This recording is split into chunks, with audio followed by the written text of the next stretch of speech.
I understand that now President Cyril Ramaphosa is ready. Welcome, President Ramaphosa.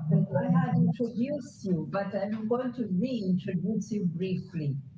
I mentioned that you are a leader who can speak on this topic from many angles, having once been a trade union leader, a business leader, and now a government leader.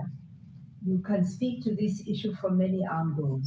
But most of all, I thank you so much for your leadership now in this context of COVID, fighting so hard in your country that's facing a harsh, aggressive virus today, as well as so many others in Africa.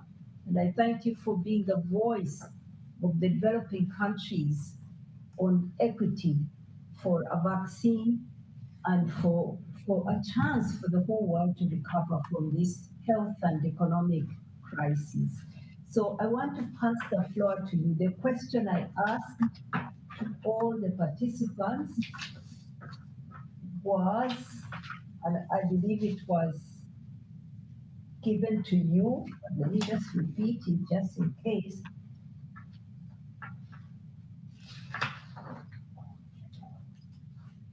Oh, I'm so sorry now. Mhm. Yes, the question was, what in your opinion constitutes the most critical productive resources that have the potential to achieve economic rights and autonomy for women? How do you plan to achieve it for women and girls for the next 5 years? Over to you, Your Excellency. Thank you very much, my sister Winnie.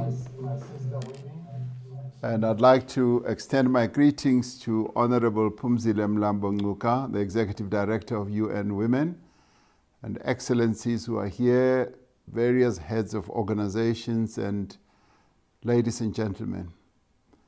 We are brought together in this forum by a shared determination that no woman should be denied the rights, the opportunities, and resources that are required for a secured, just, and prosperous life.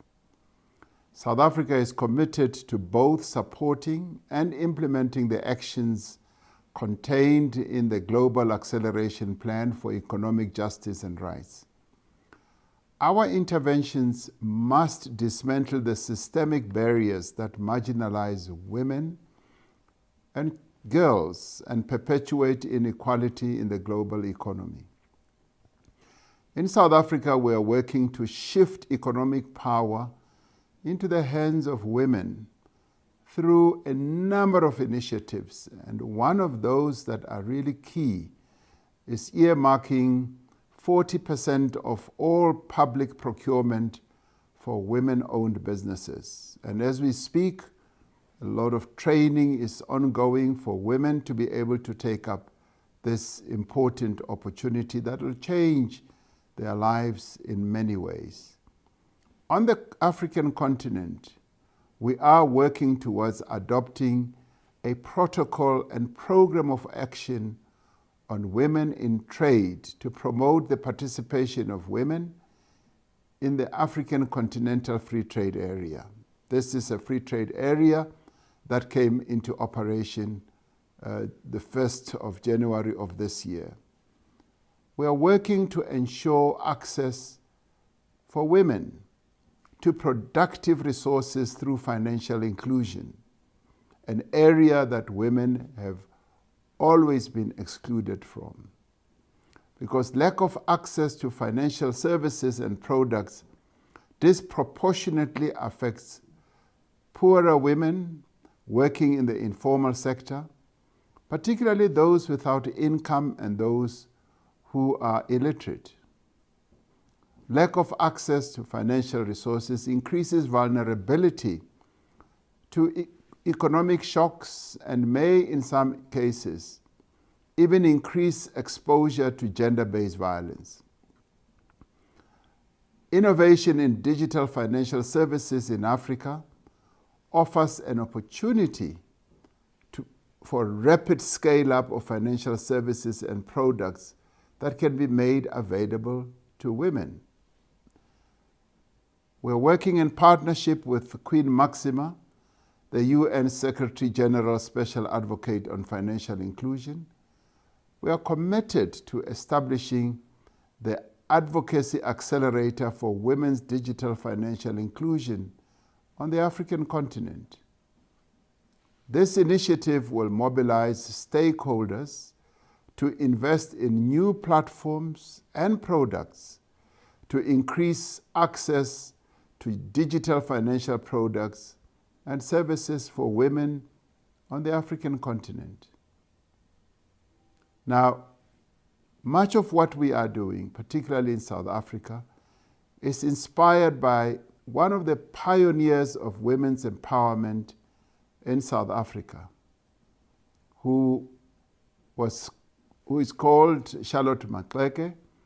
And Charlotte Maxeke was one of the leading women, particularly in our struggle against apartheid. And we are launching the Charlotte Maxeke Women's Initiative on Economic Justice and Rights. This will involve collaborative projects to increase opportunities for women and girls in areas of entrepreneurship, of leadership, as well as diplomacy. Through these efforts, through this global acceleration plan, we are moving ever closer to realizing our goal of economic justice and rights for women. This is an area that we are determined to work effectively around, because we want to make sure that the exclusion of women and girls in economic activity becomes history. They deserve to be at the forefront of economic inclusion and economic activity in more ways than one. I would like to say that the era of women to participate meaningfully in the economies of their countries is now.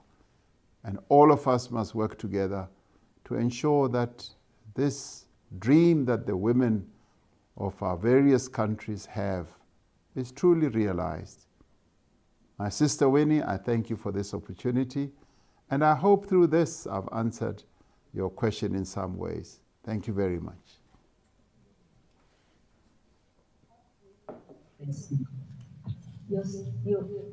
Your comments touch the heart of the matter, that the weakness of women in our economies is wired in the structures of the economy and in society. And unless systemic barriers are tackled, women's inequality in the economy remains. Thank you for your commitment. Giving women affirmative action in the economy through public procurement is powerful. It works. And maybe I'm going to ask for a South African passport and learn business skills and come to get an opportunity myself. But it's a powerful tool you're using. Public policy empower women. Thank you for the commitments for the women trade protocol in the Africa Free Trade area and financial inclusion that touches at the heart of women's ability to run businesses and to protect themselves from economic and other shocks, and including gender-based violence. Before that, we had had a good contribution from a global women's grassroots organization making commitments to